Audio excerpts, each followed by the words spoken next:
अस्सलाम वालेकुम। Pakistan cricket team में इस वक्त वेस्ट इंडीज़ में मौजूद है, जहां पर पाकिस्तान क्रिकेट टीम की भरपूर प्रैक्टिस भी जारी हो। पहले प्रैक्टिस मैच में पाकिस्तान क्रिकेट टीम के ओपनर बैट्समैन शर्जील खान की एक ज़बरदस्त बल्लेबाजी देखने को मिली है। तो आज के इस वीडियो के अंदर आपको मुकम्मल तफसील आप लोगों को बताएंगे कि वेस्ट इंडीज़ में पाकिस्तान टीम का पहला प्रैक्टिस मैच खेला गया। तो एक तरफ थे बाबर 11 और दूसरी तरफ थे शादाब 11 के दरमियान पहला प्रैक्टिस।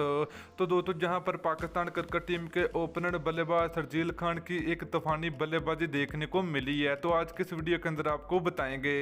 तो दोस्तों, उससे पहले अगर आपने अभी तक इस वीडियो को लाइक नहीं किया तो वीडियो को लाइक करें, उसके बाद चैनल को सब्सक्राइब करें और बेल आइकन जरूर अनेबल करें ताकि आप लोगों को मजीद क्रिकेट की वीडियो मिलती रहेगी। तो चलिए दोस्तों, आपको बताते चले कि पाकिस्तान और वेस्ट इंडीज के दरमियान 5 T20 मैचों की सीरीज का पहला T20 मैच 27 जुलाई को खेला जाएगा। तो दोस्तों, पहला T20 मैच पाकिस्तानी टाइम के मुताबिक रात के 8 बजे स्टार्ट होगा।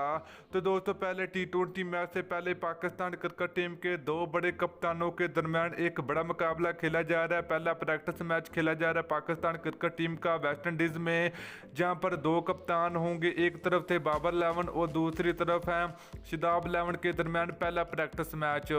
तो दोस्तों, जो शर्जील खान थे वो बाबर 11 की तरफ से ओपनिंग बल्लेबाजी करने के लिए मैदान में उतरे। तो जहां पर शर्जील खान ने शादाब 11 की टीम को धो डाला, बहुत ही कमाल की बल्लेबाजी का मुजाहरा किया शर्जील खान ने शादाब 11 के खिलाफ पहले प्रैक्टिस मैच में। तो दोस्तों, बहुत ही कमाल का मैच खेला गया। तो वीडियो अच्छी लगी है तो वीडियो को लाइक और वीडियो को शेयर जरूर करें। फिर मिलते हैं नेक्स्ट वीडियो में। अल्लाह हाफिज़।